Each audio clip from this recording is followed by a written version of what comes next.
안녕하세요. 오만사입니다. 저는 결혼한 지 2달 만에 이혼을 선택을 했었던 평범한 남자 회사원입니다. 평생 모아온 여윳돈 1억 원을 결혼 준비와 미래를 위해 조심스럽게 통장에 넣어두었고 아내에게는 꼭 필요한 때만 상의하고 쓰자고 말했어요. 그 돈은 제 인생의 전부나 마찬가지였습니다. 뒤늦은 나이에 결혼을 한 탓에 부모님께도 손을 벌리지 않고 제 스스로 결혼식 비용을 다 감당하고 남은 돈이었어요. 그 돈은 우리 새집 마련을 위한 초석이 될 돈이기도 했습니다. 그래서 아내에게 믿고 맡겼던 겁니다. 하지만 한 달 만에 그 돈이 모두 사라지고 제 삶은 순식간에 무너지고 말았습니다. 너무 화가 나고 어이가 없어서 앞으로 결혼을 앞둔 다른 남자분들을 위해서 이 글을 올려봅니다. 정말이지 이 글을 쓰기까지 정말 오랜 시간이 걸렸습니다. 제가 아무리 속이 상하더라도 남에게 잘 말하는 스타일이 아니었어요. 하지만 이렇게 배신을 당하고 사기를 당하고 보니 마음을 추스리기가 참 힘들었습니다. 제 손가락은 떨리고 머릿속은 아직도 온통 뒤죽박죽입니다. 저는 원래 신중한 사람입니다. 그래서 결혼도 나름 신중한 판단이었다고 자부했습니다. 주변 친구들이 연애하다 헤어질 때마다 속으로 만남과 헤어짐은 쉬운 게 아니란 것을 알았기에 아내와도 충분한 연애 기간이 있었어요. 늦은 나이에 만난 아내는 뭐랄까요? 처음에 정말 완벽해 보였습니다. 저는 외모 지상주의는 아니었습니다. 겉과 속이 다른 사람들을 많이 만나봤거든요. 결국엔 내면의 진솔한 진심이 더 중요하다고 생각을 했습니다. 겉을 지장하는 사람일수록 내면이 부실한 사람이 많다고 생각하는 사람이었어요. 물론 내면도 꽉 차고 외모도 뛰어나면 더 좋겠지만 꿈에서 화장으로 덧바른 외모와 자연스러운 아름다운 외모는 다르지 않던가요? 하지만 저도 어쩔 수 없는 남자였는지라 그녀의 외모에 반할 수밖에 없었어요. 그녀는 소위 말하는 화려하게 꾸미고 다니는 그런 부류의 여자였습니다. 처음 그녀를 만난 건 작년 봄 친구 소개 자리였습니다.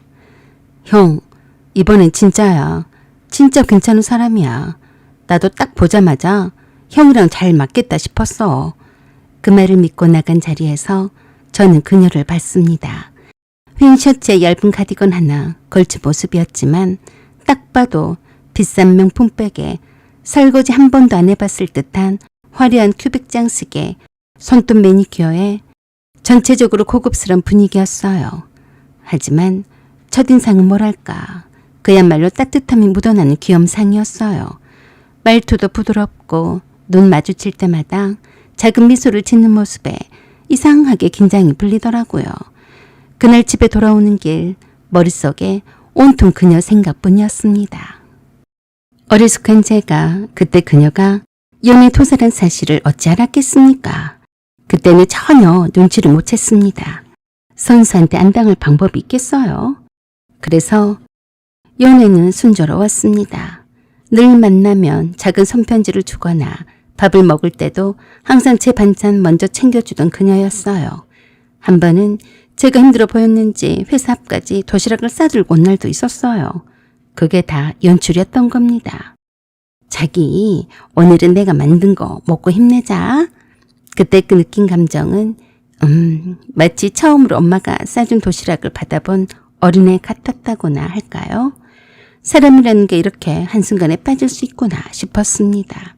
평소에 내가 좋아하는 스타일은 결코 아니었는데도 그녀에게 무한히 끌렸습니다. 그렇게 반년 만에 자연스럽게 결혼 얘기가 나왔습니다. 제가 그녀 술수에 걸려든 거죠. 그녀가 먼저 내게 결혼을 빨리 하고 싶다고 했습니다. 나 사실 빨리 가정을 꾸리고 싶어. 아버지도 편찮으셔서 돌아가신 지 얼마 안 되었는데 엄마도 그럴까 봐 그래. 엄마가 내가 더 늦기 전에 결혼을 하라고 자꾸 그러셔. 안정된 내 모습을 보여드리고 싶거든.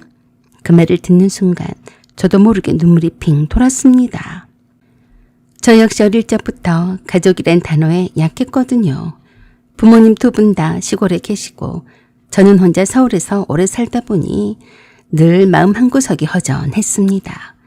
그래서 저는 주저없이 결혼을 결심했고 결혼식 준비도 큰 어려움 없이 진행됐습니다.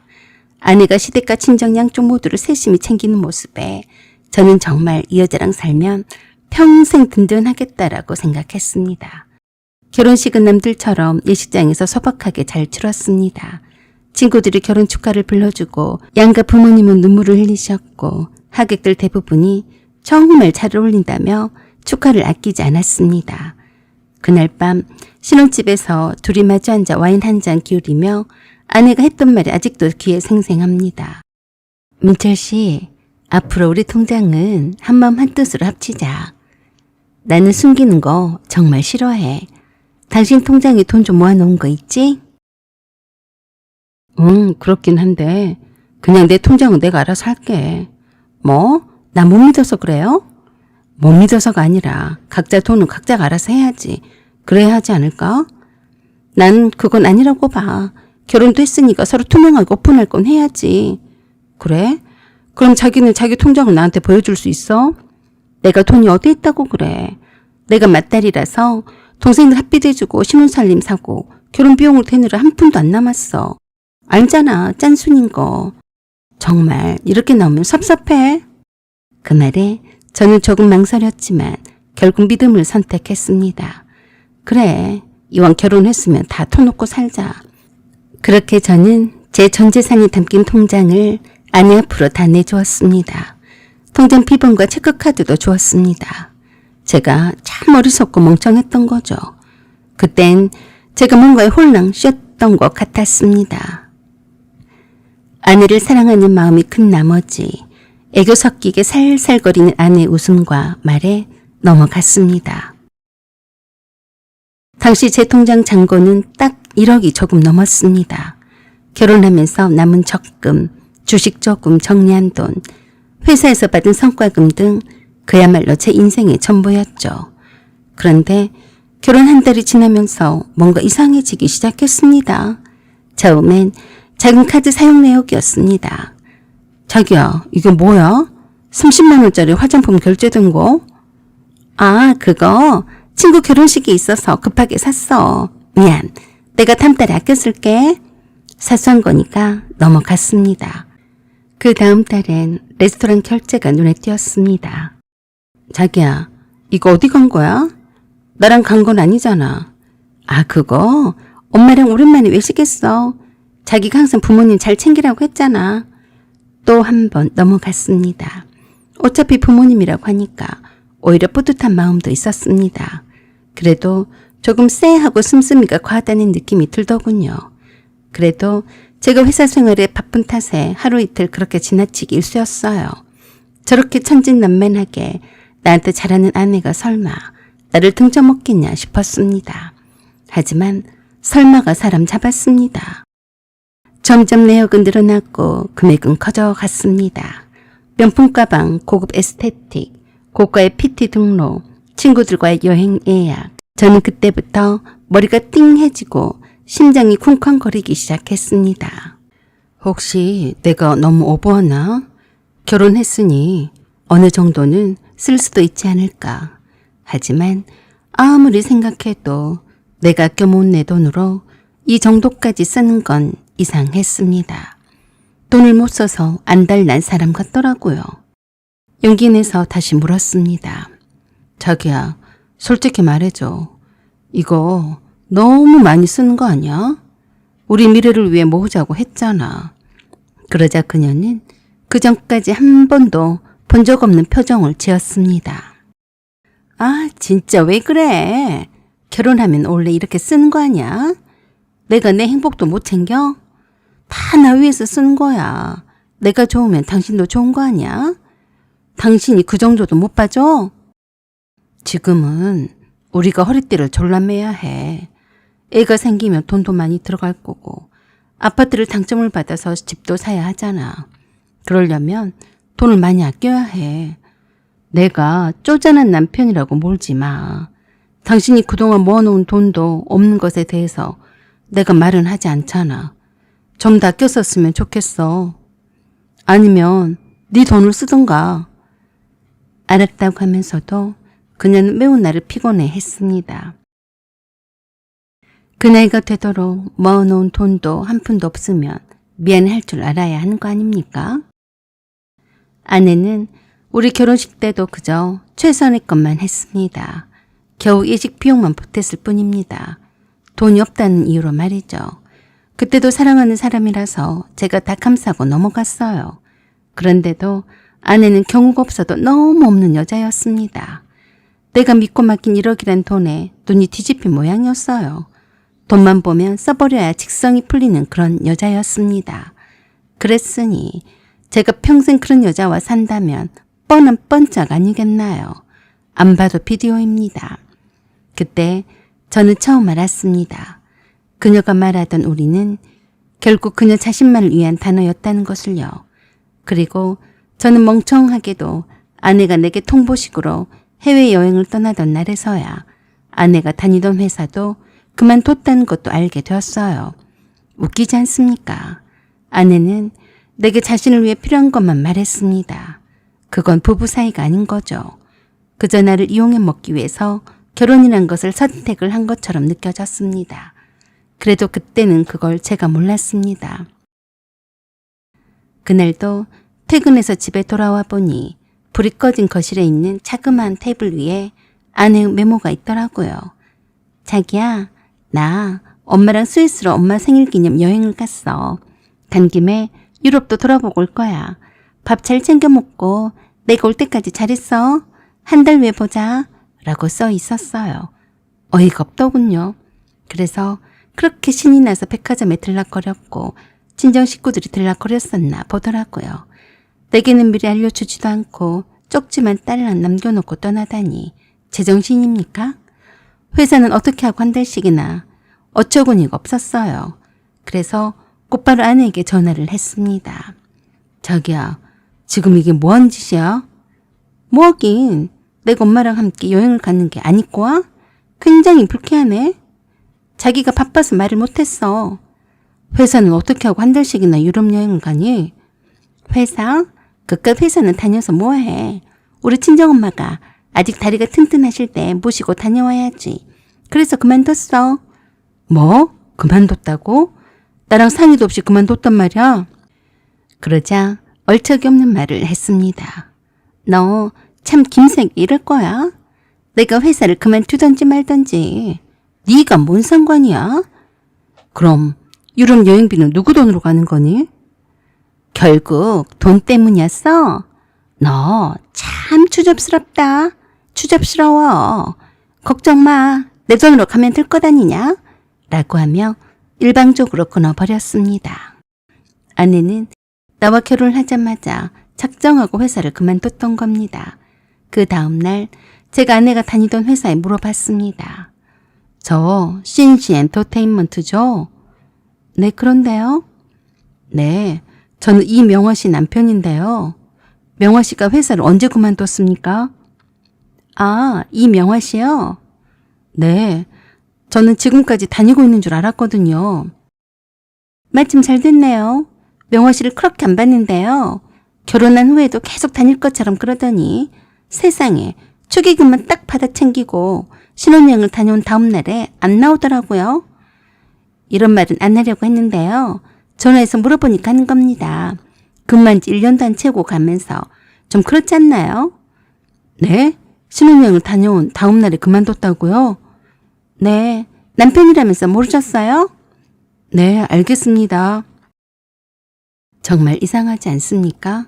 나한테는 회사 동료 개모임이니 회사 동료 결혼식이니 뭐니 하면서 내 카드로 결제한 게 한둘이 아니었는데 말입니다. 완전히 저를 속인 것 같았습니다. 둘 중 하나였어요. 결혼해서 취직할 생각이었던지 아니면 사기를 쳐서 내 돈을 다 빼먹고 헤어질 생각이었던지 말이죠. 그렇다면 큰일이 아닌가요? 그래도 아닐 거라고 믿고 싶었습니다. 그래도 허탈한 마음에 밤마다 혼자 거실에 앉아 맥주 한 캔 따며 통장 내역을 뒤적였습니다. 잠이 오지 않아 새벽까지 켜둔 휴대폰 화면에선 계속 결제 완료, 이체 완료 알림이 떴습니다. 뭔가 쎄한 느낌도 들고 최악의 경우를 대비해서 아내가 갖고 쓰고 있는 생활비용 내 카드를 막아버릴까도 수없이 생각을 했습니다. 그러나 남자로서 쫀쫀하게 장모님과 친정 식구들과 여행을 간 마당에 카드를 막아버리는 쪼잔한 인간이 되는 것도 마음이 허락이 되지 않더군요. 그럼에도 불구하고 아내를 끝까지 믿어보기로 했어요. 그리고 어느 날 마지막 남은 500만 원까지 출금된 것을 확인했습니다. 그 순간 심장이 뚝 하고 멈춘 것 같았습니다. 아, 다 끝났구나. 집에 돌아와 아내를 마주했을 때 그녀는 아무렇지도 않게 TV를 보고 있었습니다. 자기 왔어? 나 오늘 마사지 받고 와서 기분이 완전히 좋아. 그녀 얼굴에 떠오르는 환한 미소가 제겐 그 어떤 공포 영화보다도 소름 끼쳤습니다. 그날 밤 집에 돌아오자마자 저는 다시 한번 아내를 붙잡고 이야기했습니다. 명화야, 내 통장에 있는 돈 그거 정말 우리 미래 위해서 모아둔 거잖아. 우리 앞으로 집도 사고 아이도 낳고 그런 계획을 다 세워놨잖아. 필요할 때만 서로 상의해서 쓰자고 약속했잖아. 아내는 고개를 끄덕이며 불쾌하다는 듯이 입술을 깨물었습니다. 나도 그럴 생각이었어. 앞으로는 꼭 상의하면 되잖아. 왜 이렇게 말이 많아? 뭐? 내가 말이 많은 거야? 부부지간에 이런 대화도 못하면 너랑 나랑 왜 함께 살지? 내가 좀 더 세게 나오니까 그때서야 정말 진심으로 미안해하는 것처럼 보였습니다. 엄마가 불쌍하잖아. 자기한테도 정말 잘 하시잖아. 다들 사위를 잘 만났다고 하시는데 사위 덕에 유럽 여행도 다녀왔다고 얼마나 자랑을 하시는데 그래. 나한테 맨날 당신한테 잘하라고 그러셔. 사위밖에 없다고 하시는데 당신도 엄마한테 티를 내지 마. 그때 마침 장모님한테 전화가 왔습니다. 내 맞사위인가? 정말 고맙네. 자네 덕분에 유럽이란 데를 가봤지 뭔가. 자네 처제와 처남도 고맙다고 난리야. 내가 사위 하나는 참 잘 얻은 것 같아. 정말 고마워이. 그런 장모님 말씀에 어쩔 수 없이 저도 괜찮다고 했습니다. 아내가 사위가 보내준 거라고 했다고 했다네요. 정말 어이가 없게도 아내는 친정 식구들과의 유럽여행 경비로 4,500만 원이나 되는 거금을 써버렸습니다. 내 통장에서 이것저것을 빼다 써버렸더군요. 그래서 제가 아내에게 다짐을 받았습니다. 다시는 내 허락 없이 내 통장에 있는 돈을 쓰면 안 돼. 만일 다시 어기면 내가 도로 가져갈 거고 내 카드도 못 살 거야. 알았지? 그러자 아내가 서글프게 울면서 그러더군요. 당신 이렇게 쪼잔한 남자였어? 내가 내 친정 식구들과 행복하게 유럽 여행을 다녀온 게 그렇게 가까워? 나를 사랑한단 말은 다 거짓말이지? 그래도 나는 얄짤없이 단호하게 말을 했었어요. 너한테 믿고 돈을 맡긴 거는 네가 돈 관리를 잘할 거라고 믿고 싶어서 그런 거야. 하지만 이렇게 펑펑 써대면 안 돼. 우린 결혼한 지 겨우 2달이 지났을 뿐인데 내 통장에 있는 돈이 바닥이 날 지경이야. 일단 카드는 생활비로 쓰라고 주긴 하겠는데 아껴서 써. 아내는 내게 미안해하기는커녕 되려 신경질과 잔소리를 해댔습니다. 내가 이러려고 당신과 결혼한 줄 알아? 내 미모 정도면 당신 말고도 돈 많은 남자는 줄을 섰어. 나나 되니까 당신과 결혼해 준 줄 알아. 고마운 줄도 모르고 뭐? 돈 아껴 쓰라고?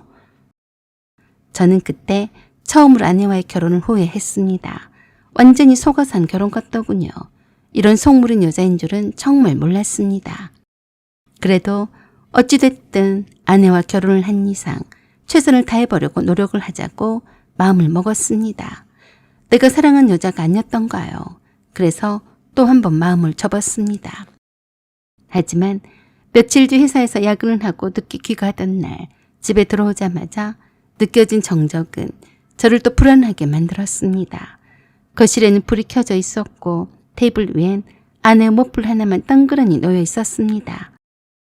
문득 휴대폰 알림이 울렸습니다. 카드 결제 승인 항공권 2매 870만 원. 그 순간 다리가 풀려 주저앉았습니다. 급히 아내에게 전화를 걸었습니다. 여보, 이건 뭐야? 왜 항공권 결제가 떠?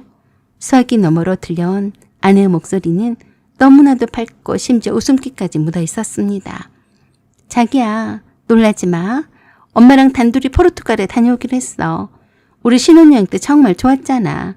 엄마한테 말했더니 가고 싶으시대. 그래서 거기 간 김에 앞전에 영국에는 못 가봤는데 영국까지 다녀오려고. 효도 여행 겸 나도 좋은 구경도 하고 얼마나 좋아? 뭐라고? 너 지금 나랑 상의한다고 하지 않았어? 이 돈은 그렇게 막 쓰라고 있는 게 아니잖아. 아니, 치사하네. 그렇게까지 화낼 일은 아니잖아. 엄마는 나한테 세상 전부라고. 우리 엄마 평생 고생만 하셨는데 나 좀 이해해주라. 그녀의 목소리는 조금 더 미안함이 없었습니다. 마치 내가 이 정도도 못하냐는 뉘앙스였습니다. 그래서 제가 단호하게 말했어요. 안 돼. 그럴 거면 미리 내게 상의를 했어야지. 이번에도 얼렁뚱땅 사기를 치고 갈 생각인 것 같은데 절대로 안 돼. 이제부터 내 카드는 몰수야. 내가 바로 취소시키고 내 카드를 막을 테니까 가고 싶으면 네 돈으로 가. 그러자 아내가 갑자기 험악하게 욕짓거리를 퍼부으면서 내게 그랬습니다. 야, 이 핑신아. 네가 그러고도 사람이냐? 그깟 돈 몇 푼 때문에 지랄이야? 그래서 허허 웃으면서 그랬어요. 그깟 돈 몇 푼이 아까워서 내 돈으로 여행을 다니니? 네가 사람이냐? 신혼여행을 다녀온 지 얼마나 되었다고 곧바로 친정 식구들과 한 달가량 말없이 훌쩍 떠나서 내 돈을 다 허비하고 다니더니 이젠 내 카드로 또 유럽 여행을 가겠다는 게 제정신이냐? 네가 아마도 취집해서 나 등쳐먹고 사려고 한 모양인데 어림도 없다. 알았어? 그러자 아내는 한술 더 떠서 그러더군요. 네가 나한테 그런다고 해서 내가 친정엄마랑 포르투갈이나 영국 여행을 안 갈 줄 아니? 꿈도 꾸지 마라. 내가 항공권 카드 취소를 했는데 어찌된 영문인지 다시 결제를 했던 모양이었습니다. 나중에 한 사실이었지만 몰래 빼돌린 내 돈이 따로 있었더라고요. 아내는 내가 어떤 마음인지에 대해 전혀 안중에도 없었어요. 내 기분을 전혀 고려하지도 않고 오로지 장모님과 놀러갈 생각에만 가득 차 있더라고요.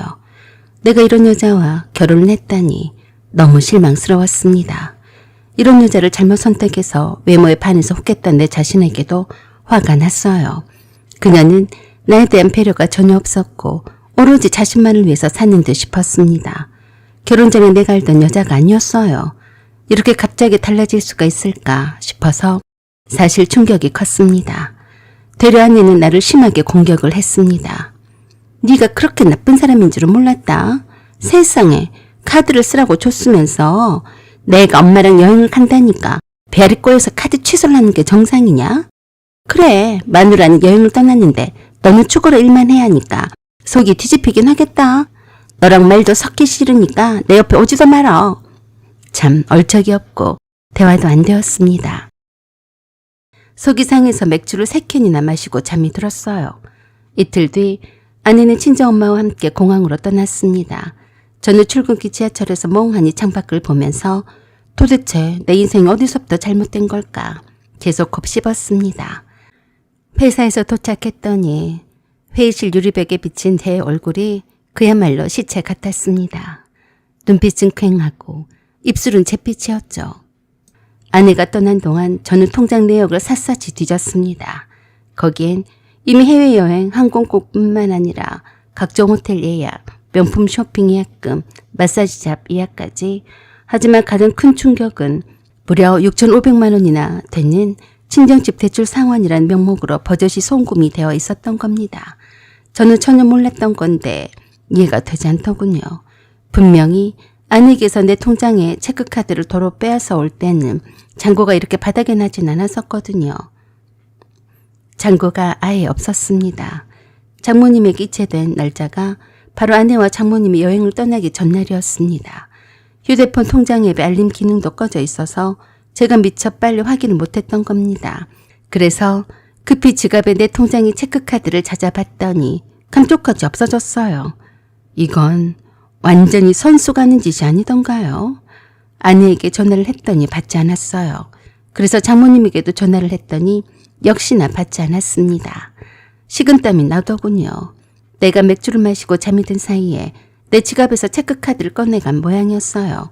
설마 이렇게까지 도둑질 할 거라고는 생각지도 못했기에 비밀번호도 바꾸지 않았었는데 정말 기가 막히더라고요. 숨이 막혔습니다. 머릿속이 하얘지고 눈앞이 빙글빙글 돌았습니다. 친정집 대출? 부모님이 작은 가게를 하신다고 하지만 그게 전부가 아니었나 봅니다. 알고 보니 친정집은 가계부채가 상당했고 이미 신용등급도 바닥이었다는 걸 그제야 알게 됐습니다. 왠지 제가 당했다는 생각에 손까지 다 떨리더군요. 아내가 작정하고 전화를 받지 않는 것 같길래 여행 중인 장모님에게 계속해서 전화를 걸었습니다. 그랬더니 마지못해 받는 눈치였어요. 부모님, 접니다. 혹시 대출 상환을 제 돈으로 하신 건가요? 그게 뭐가 잘못된 건가? 명화가 그렇게 해도 된다고 해서 그런 줄 알았네만. 명화가 내 지갑에서 몰래 내 카드를 훔쳐서 장모님한테 이체를 한 거예요. 그러자 장모님이 펄쩍 뛰었습니다. 그런 소리 말게. 우리 명화가 그럴 애가 아니야. 뭔가 오해가 있는 것 같네. 나도 자네한테 고맙다는 말을 하려고 여러 번 했었는데 자네도 알다시피 명화랑 여행을 다니느라 말을 못한 거야. 난 자네가 흔쾌히 그렇게 해준 줄 알았지. 모녀가 짜고 치는 고스톱이었습니다. 그때서야 장모님 담패라는 합리적인 의심이 들더군요. 그 딸의 그 어머니가 아니겠어요. 모녀 사기단이 확실한 것 같았습니다. 그날 밤도 나는 술에 취해 빈 방바닥에 주저앉아 있었습니다. 내가 이렇게까지 바보였나. 참 제가 한심한 인간이었어요. 어쩜 이렇게 완벽하게 당할 수가 있는지 참 괴롭더라고요. 그날따라 부모님 생각이 났습니다. 시골에서 노부부끼리 자식 걱정만 하며 살고 계신 부모님한테 왜 이렇게 죄송하던지 말도 못했습니다. 결혼한다고 해서 다녀온 뒤 기뻐하며 봉투를 건네주시던 모습. 그 봉투 속엔 겨우 300만 원 들어있었어도 아버지는 아들 이거 받아라. 혹시나 부족하면 또 보내마 하셨습니다. 그 돈을 받으며 펑펑 울었던 제 모습이 떠올랐습니다. 그런데 저는 제 손으로 1억을 고스란히 아내에게 허망하게 뺏기고 말았으니 제가 제정신인가요? 이렇게 완벽한 사기범이 또 어디에 있나요? 저는 완벽히 짜여진 사기에 딱 걸려든 겁니다. 얼마 뒤 아내는 한층 밝아진 얼굴로 여행에서 돌아왔습니다. 자기야, 나 진짜 너무 행복했어. 엄마가 진짜 좋아하시더라. 사진 볼래? 그녀는 제게 여러 장의 사진을 보여줬습니다. 호텔 수영장에서 찍은 셀카, 해변가에서 찍은 모녀 사진, 명품 쇼핑백을 들고 웃고 있는 사진, 한 장 한 장 넘길 때마다 제 심장은 칼로 도려내듯 쑤셔왔습니다. 아내는 내가 어떤 심정일 줄 알면서도 애써 해맑게 아무것도 모르는 척 하는 것이 더 가증스러웠습니다. 이게 정말 내가 원했던 결혼이었나. 저는 억눌렀던 감정을 폭발시켰습니다. 내 지갑에서 내 카드를 훔쳤지? 그러자 어이가 없게도 아주 천진난만하게 그러더라고요. 꼭 그렇게 훔쳤다고 말을 해야 해? 내가 돈이 필요한데 당신은 안 줄 것 같고 친정엄마가 대출 상환으로 마음고생을 하시길래 내가 갚아주겠다고 했어. 사위가 그 정도도 못해주니? 자기가 컨디션이 안 좋아 보이길래 말을 못하고 있다가 그냥 지갑에서 꺼내서 가져간 것뿐이야. 가족끼리 훔쳤다는 표현은 좀 그렇지 않아? 대화가 되지 않았습니다. 결혼을 했으니 가족끼리 돕고 살아야 한다고 그러더군요. 내 지갑에서 내 허락도 없이 카드를 훔쳐서 네 맘대로 돈을 뺏쓰는 게 잘한 거라고 그렇게 짓거리냐? 너 대체 왜 내 돈으로 네 친정집 빚을 갚아? 왜 상의도 없이 그렇게 다 써버렸어? 그녀는 처음에는 놀라는 표정을 지었지만 이내 고개를 들어 저를 노려봤습니다. 뭐? 그게 그렇게 큰 문제야? 가족을 위해 쓴 거잖아. 당신 나 사랑한다며. 사랑한다면서 우리 가족은 당신한테 아무것도 아니었어? 저는 몸이 떨려 말을 잇지 못했습니다. 그건 최소한 상의를 했어야지. 이건 배신이야. 배신? 정말 웃기네. 결혼했으면 내 가족도 당신 가족 아니야? 그리고 당신 돈이 아니라 우리 돈이잖아. 그녀는 더는 대화할 의지가 없다는 듯 방문을 쾅 닫고 들어갔습니다. 그날 새벽 저는 혼자 거실에 앉아 있었습니다. 불 꺼진 방 안에서 들려오는 그녀의 코 고는 소리를 들으며 이게 현실이라는 사실을 자꾸 부정하고 싶었습니다. 창밖을 바라보니 작은 달빛이 겨우 거실 바닥을 비추고 있었습니다. 저는 그 빛 아래에서 한참을 앉아 있었습니다. 그동안 행복했던 순간, 아내와 함께 찍었던 사진들, 결혼식 날 행복하게 웃던 부모님 얼굴, 친구들이 건네진 축하 인사들, 모든 게 머릿속에서 하나씩 무너져 내렸습니다. 숨이 막혔습니다. 정말로 숨을 쉴 수가 없었어요. 결혼 2달 만에 제 인생이 송두리째 흔들렸습니다. 그렇게 이렇게 사라지고 저는 마치 투명 인간처럼 느껴졌습니다. 그날 이후로 저는 회사에서도 완전히 무너졌습니다. 아내로 인한 스트레스가 제 삶의 전반을 무너뜨린 것 같았습니다. 회의 도중 멍하게 천장을 바라보다가 상사의 질문을 못 알아듣고 일 처리는 줄줄이 밀렸어요. 제가 일에 집중을 못한 탓이었습니다. 저를 알던 동료들은 형, 요즘 왜 그래요? 어디 아픈 거 아니에요? 하고 걱정했지만 아무 대답도 할 수 없었습니다. 하루에도 수십 번씩 아내와 통장 내역이 머릿속에 번갈아 떠올랐습니다. 결국 저는 아내와 헤어질 결심을 하고 시골에 계신 부모님께 말씀을 드리기로 했습니다. 아버지, 저 드릴 말씀이 있어서요. 아버지는 평소처럼 느릿느릿한 목소리로 왜? 무슨 일 있냐? 몸은 괜찮고? 하셨습니다. 그 평온한 목소리에 제 마음은 더 무너졌습니다. 어렵게 부모님께 말씀을 드렸어요. 아버지, 제가 결혼을 잘못했어요. 명화가 제 돈 1억을 저 몰래 다 써버렸어요. 제가 사기 결혼을 당한 것 같아요. 수화기 너머로 긴 침묵이 흘렀습니다. 그리고 들려온 어머니의 떨리는 목소리. 아이고 우리 아들 어쩌다가 이런 일을 당하냐. 어머니 우시는 소리에 가슴이 미어왔습니다. 아버지는 한참 후에야 말을 이었습니다. 그 돈 네가 몇 년을 모은 돈인데 네가 결혼한다고 기뻐했는데 어쩔 수 없지 않냐. 그렇게 부모님께 한참을 통하다 결국 죄송하다는 말만 수십 번 반복했습니다. 아버지는 마지막에 조용히 말씀하셨습니다. 그래도 네가 살아있으면 된다. 돈은 다시 벌면 되니까 몸만 상하지 말거라. 아내는 그날도 거실 소파에 앉아 있었습니다. 핸드폰으로 인터넷 쇼핑을 하면서 아, 이 가방도 예쁘네. 저는 천천히 그녀 앞에 앉았습니다. 우리 얘기 좀 하자. 아내는 핸드폰에서 눈도 떼지 않고 뭔데? 나 지금 바쁜데? 라고 했습니다. 저는 떨리는 손으로 숨을 고르고 조용히 말했습니다. 우리 이쯤에서 헤어지자. 그제야 그녀는 고개를 들어 저를 똑바로 봤습니다. 처음에는 어이없다는 듯 피식 웃더니 이내 표정이 굳었습니다. 뭐라고? 지금 장난해? 장난 아니야. 더는 못 견디겠다. 네가 한 짓은 용서할 수가 없어. 정말 웃기네. 어이없는 건 나야. 내가 뭘 그렇게 잘못했는데? 가족 위해 쓴 게 뭐가 그렇게 잘못이야? 결혼하면 다 함께 쓴 거잖아. 헛소리 집어치우고 지금 당장에 내 집에서 나가. 미쳤어? 네가 나한테 위자료를 줘야 내가 나갈 거 아니야. 위자료 같은 소리하고 자빠졌네. 혼인신고도 안 되어 있는데 무슨. 지금 당장 이 집에서 나가. 위자료는 내가 청구하는 거지 네가 하는 게 아니야 이 멍청아. 그녀는 한참을 소리 지르고 제 물건을 집어던지고 핸드백을 쾅쾅 바닥에 내려치며 욕설을 퍼부었습니다. 더 이상 그 꼴도 보기가 싫어서 문 밖으로 억지로 밀쳐냈습니다. 그랬더니 장모님한테 악을 써대고 전화를 했는지 내게 장모님이 전화를 했습니다. 자네 왜 그러는 거야? 내 딸을 내쫓았다며? 내 딸이 무슨 죄야? 장모님도 아시면서 모른 척하세요. 장모님도 각오하세요. 내일 제가 경찰서로 가서 혼인빙자 사기로 고소할 테니까 그래 하세요. 처음부터 사기칠 생각으로 저랑 결혼을 한 거죠? 세상에 결혼식 올린 한 달 만에 내 피 같은 돈 1억을 싹 쓸어버린 경우가 어디 있어요? 내가 아직도 당신 딸을 사랑해서 설마 고발까지 하겠냐 싶겠지만 저는 합니다. 그러니까 알아서 내 돈 1억을 내놓던지 아니면 감방에 갈 각오를 단단히 하는 게 좋을 거예요. 그 말에 장모가 본색을 드러냈습니다. 이런 썩을 놈이 있나? 그깟 돈 1억 때문에 자기 마누라를 경찰서로 보낸단 말이요. 제가 정신적 피해 보상까지 싹 다 받아낼 테니까 돈 준비하시죠. 라고 경고를 해주었습니다. 그랬더니 뜨끔했는지 악을 써대다가 그만 뚝 끊더라고요.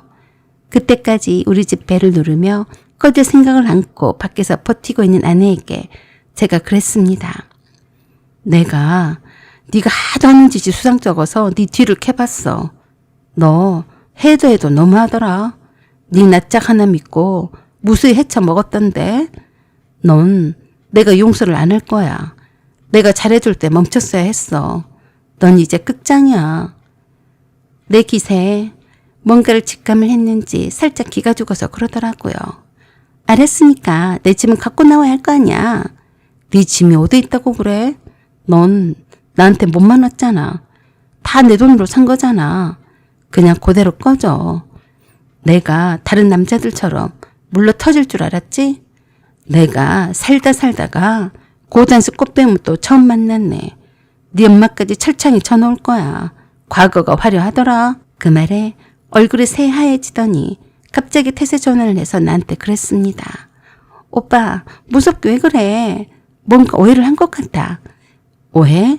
당장에 네가 가져간 내 돈을 내 계좌에 입금해 놓지 않으면 넌 죽을 줄 알아. 알았어? 빨리 꺼져. 라고 하며 내쫓아 버렸어요. 그리고 경비실에다 알려뒀습니다. 아파트 근처 얼짱거리며 쫓아버리라고요. 얼마나 그날 저녁에 내가 무섭게 몰아쳤던지 겁이 나서 장모님에게 건너간 돈이 바로 다시 내 계좌로 입금이 되었어요. 그리고 전화를 해서 통사정을 했습니다. 오빠, 내 말 들어봐. 계좌 확인해봐. 돈 넣었어. 그러니까 화 풀어. 고소니 고발이니 그런 말은 하지 말고 부탁이야. 그래서 제가 그랬어요. 마저 1억 태워놔라. 이틀 시간을 주겠어. 안 그러면 줄 때까지 끝장을 볼 테니까 각오해라. 그러자 얼척이 없는 말을 했습니다. 내가 그만한 돈 있었으면 오빠를 꼬셨겠어. 나한테 돈이 어디 있다고 그래. 진정 좀 하라니까 제발. 저는 더 이상 대꾸를 해주지 않고 연락을 끊어버렸습니다. 그리고 변호사를 찾아가서 상담을 받았고 경찰서에도 갔습니다. 그녀는 내가 뒷조사를 한 그대로 전과 기록이 있던 여자였습니다. 장모란 여자도 전력이 화려했더라고요. 참 세상 무서웠습니다. 작정하고 사기치려고 달려드는데 어떻게 안 속겠어요. 결혼을 빙자해서 혼인신고하기 전에 돈을 있는 대로 다 빼먹고 자연스럽게 이 핑계 저 핑계를 대서 헤어지는 것을 반복해 왔더라고요. 제가 재수가 없으려니까 별 희한한 여자를 다 만났지 뭡니까. 내가 쫓아낸 아내는 뜻밖의 나의 강경하고 냉정한 태도에 겁을 살짝 먹었는지 최대한 1억을 채워주겠으니 더 이상 경찰에 가서 복잡하게 문제를 만들지 말라고 했습니다. 제가 그런 사기꾼 여자의 말을 들을 사람입니까? 뒤가 구린 구석이 많은 여자라서 경찰 운운했더니 벌벌 떨더군요. 오빠, 내가 돈이 없으니까 매달 조금씩 돈을 넣어줄게. 그러니까 소송이니 뭐니 경찰에 신고한 애 만에 그런 소리 하지 마. 알았지? 내가 분명히 말했다. 이틀 안에 내 돈을 안 내놓으면 난 끝까지 갈 거야. 알아서 해. 뭐? 나도 몰라. 날 죽이든지 살리든지 오빠가 알아서 해. 라고 하며 전화를 끊더라고요. 그래서 그냥 아내를 사기죄로 고발해버렸습니다. 아내는 이전에도 몇 번의 사건 기록이 경찰에 있었는지 상습범으로 수사를 받게 되었어요. 경찰서에서 출석 요구서가 날아오자 아내가 급하게 제게 돈을 보내줄 테니 그만 멈추라고 난리였어요. 그렇게 해서 아내가 총 6번에 걸쳐서 합의금조로 돈을 보내왔습니다. 그렇게 해서 아내와는 깨끗이 헤어지게 되었어요. 내가 아내 때문에 날려버린 1억을 다시 되찾아 왔습니다. 비록 사기를 쳐서 단물 다 빨아먹고 더 빨아먹을 게 없으면 조용히 혼인신고 전 헤어지기를 반복해왔던 아내였지만 어찌됐든 한때 내가 사랑하던 여자였어요. 그녀의 허상을 사랑하긴 했어도 내 마음은 진심이었기에 제가 받은 마음의 상처와 충격이 상당히 오래갈 것 같습니다. 여러분들도 이런 여자들을 조심하세요. 사랑에 눈 멀게 해놓고 남자 등 처먹으려는 여자가 꽃뱀과 뭐가 다르나요? 독립적이지 못하고 남자에게 의존하려는 여자, 결혼과 동시에 일도 그만두고 취직하려는 여자도 조심하세요. 사연은 여기까지입니다. 구독과 좋아요, 알림 설정 부탁드려요. 감사합니다.